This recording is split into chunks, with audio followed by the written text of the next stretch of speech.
Our region's business is sponsored by PNC for the Achiever in You.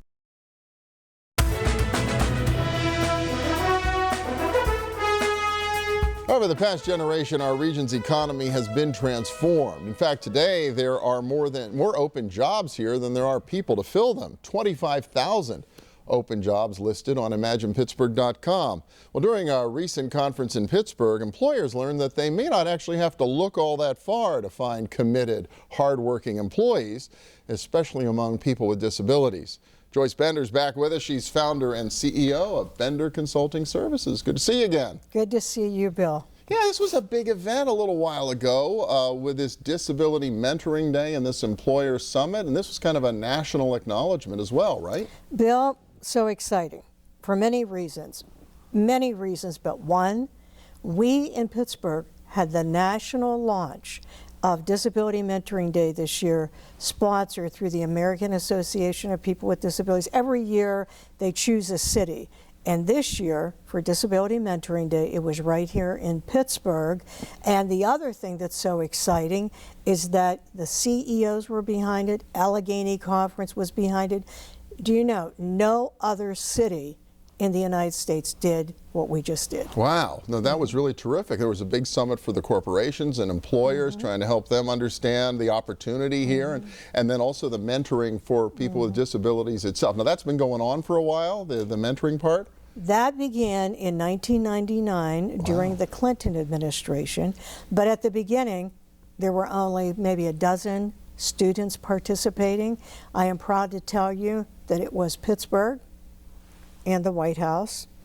And now today, over 17,000 students participate in Disability Mentoring Day, which is a day of job shadowing at a corporation that does two things. Number one, breaks down that attitudinal barrier for the employer. Hey, look at this person with a disability, this student, they could do the job. And for the student, it says, wait a minute, I could work.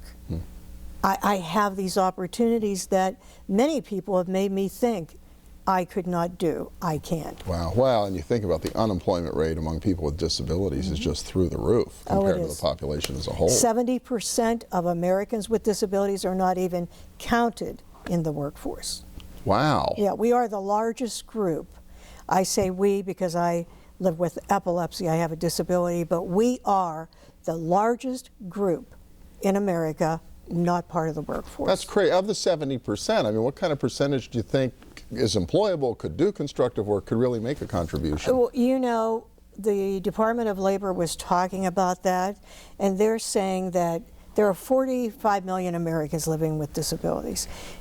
A minimum of 14 to 15 million of those people could work. This is age 16 to 65 I'm talking about. Okay, sure. They're in their working age, right? Yeah. However, people with disabilities, you know, this attitudinal barrier, this stigma that you can't do it, you'll be inferior, has persisted for too long. Wow, so it's both ways. Lack of confidence among the people with disabilities to go after it, to go for the brass ring, and then employers that just don't quite know what kind of contribution they can make. But I understand that what's been recent changes in federal regulation and law that are putting the employers' feet to the fire a little more in terms of taking this seriously? Yes, we're very excited, people with disabilities, because 40 years ago, President Nixon wrote into law Section 503 of the Rehabilitation Act that states federal contractors would be obligated to employ people with disabilities. Affirmative action for Americans with disabilities. But you know, this good faith effort, it never happened. But now, this year, the Office of Contract and Compliance, OFCCP, Office of Federal Contract and Compliance Program, issued the final ruling, and so it's real now. All federal contractors have an aspirational goal of 7% of the workforce to be people with disabilities. Wow. So that means they've got to really think about their hiring practices, how they identify these people, because I imagine that 7% is a lot bigger percentage than most companies have in practice. Right, yes.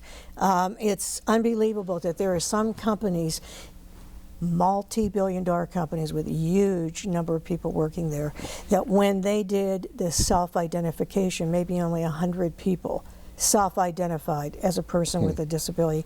Although I know, like me having a hidden disability, there are many other people already working there. It's just they're not telling anyone.